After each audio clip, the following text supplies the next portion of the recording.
कौन सा पाठ करने से कौन सा फल मिलता है? क्या आप जानते हैं कि हमारे सनातन धर्म में हर पाठ का अपना अलग महत्व और अलग फल बताया गया है। यदि आप बिना जाने कोई भी पाठ करते हैं तो उसका लाभ तो मिलता ही है, लेकिन यदि अपनी मनोकामना के अनुसार सही पाठ करें तो उसका प्रभाव और भी अधिक माना जाता है। तो आइए जानते हैं कि इस पाठ से कौन सा फल मिलता है।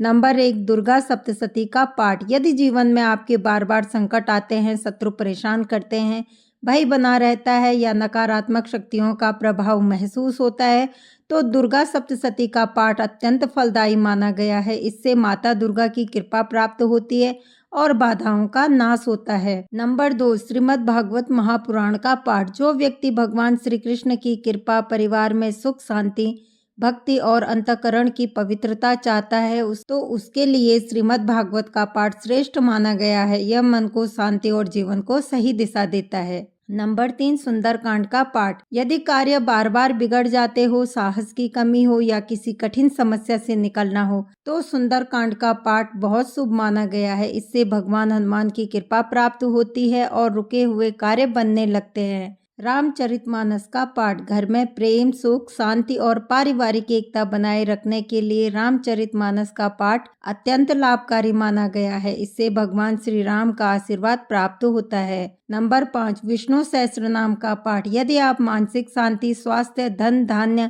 और भगवान विष्णु की कृपा चाहते हैं तो विष्णु सहस्त्रनाम का नियमित पाठ करें। इससे अत्यंत पुण्यदायी माना गया है। नंबर 6, शिव महिम्न स्तोत्र का पाठ। भगवान शिव की विशेष कृपा, पापों की शांति और जीवन में सकारात्मक परिवर्तन के लिए शिव महिम्न स्तोत्र का पाठ श्रेष्ठ माना गया है। नंबर 7, रुद्राध्याय या श्री रुद्रम का पाठ। यह पाठ अकाल मृत्यु के भय को दूर करने, स्वास्थ्य, रक्षा और शिव कृपा प्राप्त करने के लिए अत्यंत शक्तिशाली माना गया है। नंबर 8, आदित्य हृदय स्तोत्र का पाठ। यदि आत्मविश्वास की कमी हो, बार बार असफलता मिले या ऊर्जा की आवश्यकता महसूस हो, तो आदित्य हृदय स्तोत्र का पाठ लाभकारी माना गया है। इससे सूर्य देव की कृपा प्राप्त होती है। नंबर 9, गणपति अथर्व शीर्ष का पाठ। यदि किसी भी कार्य में बार बार विघ्न आते हों तो गणपति अथर्व शीर्ष का पाठ करें। इससे भगवान गणेश की कृपा से सारी बाधाएं दूर हो जाती है। नंबर 10, हनुमान चालीसा का पाठ। भय, नकारात्मकता, शत्रु बाधा और मानसिक कमजोरी को दूर करने के लिए